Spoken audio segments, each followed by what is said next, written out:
विभाज्यता की जांच करेंगे आज। जैसे 2 से कौन कौन सी संख्याएं पूरी तरह से विभाज्य होती हैं, 3 से कौन कौन सी, 4 से कौन कौन सी, 5 से, 6 से, 7 से, 8 से, 9 से और 10 से, 11 से, 13 से, इन सभी संख्याओं की विभाज्यता की जांच आज हम करते हैं। 2 से कौन सी संख्याएं विभाज्य हैं? वे सभी संख्याएं जिनके अंत में इकाई का अंक 0, 2 हो, 4 हो, 6 हो, 8, ठीक। जिन संख्याओं के अंत में 0, 2, 4, 6, 8 वे सभी संख्याएं 2 से विभाज्य होती है। जैसे उदाहरण के लिए ले ली हमने 120, 3 अंकों की संख्या है, इकाई का अंक क्या है? 0 है? तो 2 से पूरी कट जाएगी। काट कर देखो, 2 छिक 12, 60 आ जाता है। तो इतनी गर्मी लगती है ना, ऐसे ही वहाँ तो वैसा बुरा हाल हो जाता है, गर्मी इतनी है। ऐसे कितने से फिर संख्या और ले लो, जैसे 66 ले लिया, 2 अंकों की संख्या ले ली, ठीक है। 6 बाद में 2 से काटो तो 33 आ जाएगा। ऐसे 44 है, बाद में 4 है, 2 से काटो तो 22 आ जाएगा। जैसे 444 है, 4 4 4, 3 अंकों की संख्या ले ली या 4 अंकों की ले लो। अंत में जो है सम संख्या होनी चाहिए, इकाई का अंक क्या होना चाहिए? सम।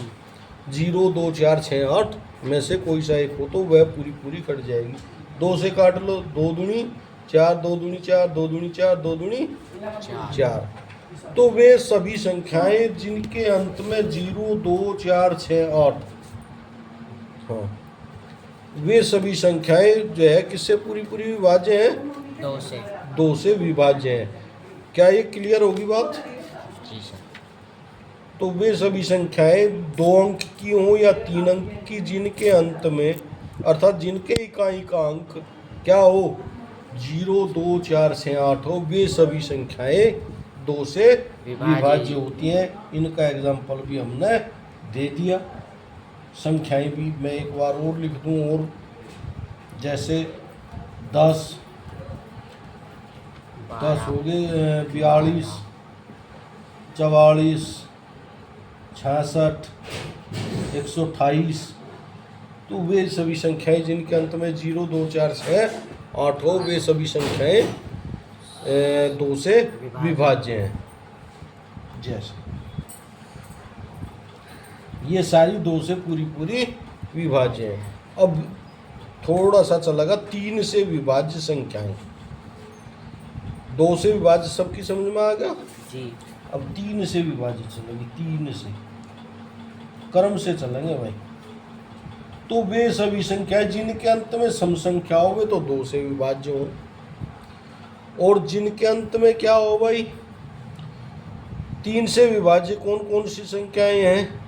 यदि अंकों का जोड़ 3 से विभाज्य हो तो संख्या भी 3 से विभाज्य होगी। उदाहरण के लिए 3 से कौन कौन सी संख्याएं कटते हैं?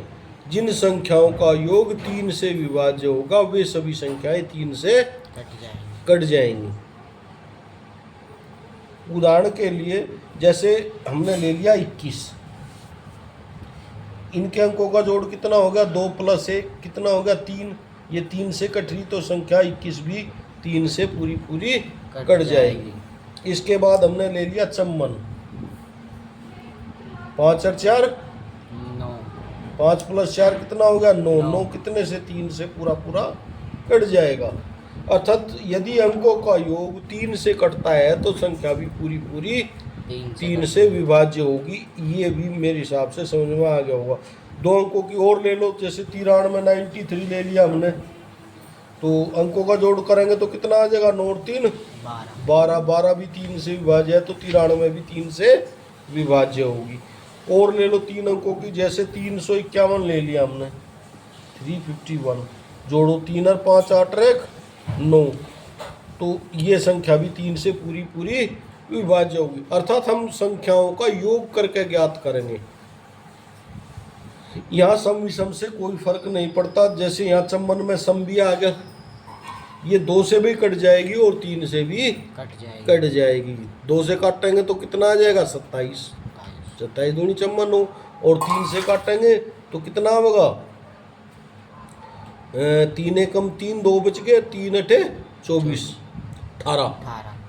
अर्थात 3 से भी कट जाएगी, 2 से भी कट जाएगी, परंतु 3 से वे ही संख्याएं कटेंगी जिन संख्याओं का योग, क्या अंकों का योग, जिन संख्याओं के अंकों का योग 3 से कटता हो वे ही संख्याएं 3 से पूरी पूरी विभाजित होंगी। 351 हो गया। एक दो संख्या और ले लें। 972 972, देखो 9 और 7 और 2 9 कट जाएगा। आगे सुन में, तो संख्याओं का जोड़ यदि जो है कितने कटता हो, 9 और 7 16 और 2 18, 18 कहीं से 3 से 3 चंग 18, तो ये भी संख्या 3 से कटती है। एक तरीके से और जोड़ सकते हैं, जैसे 9 कट गया, छोड़ो 7 और 2 9, ये भी 3 से कट जाएगा। ऐसे भी हम जांच कर सकते हैं, जरूरी नहीं ऐसे ही इन्हें जोड़ेंगे। अब बड़ी संख्याएं हो तो उन्हें ये जांच कर लेंगे हम। 9 तो 3 तक कट गया, 7 और 2 9 भी कट गया, तो कट गया 3 से। इस तरीके से भी हम इनकी जांच कर सकते हैं। अर्थात अब रिजल्ट क्या निकला, तो वे सभी संख्याएं 3 से विभाज्य जिनके अंकों का योग, जिनके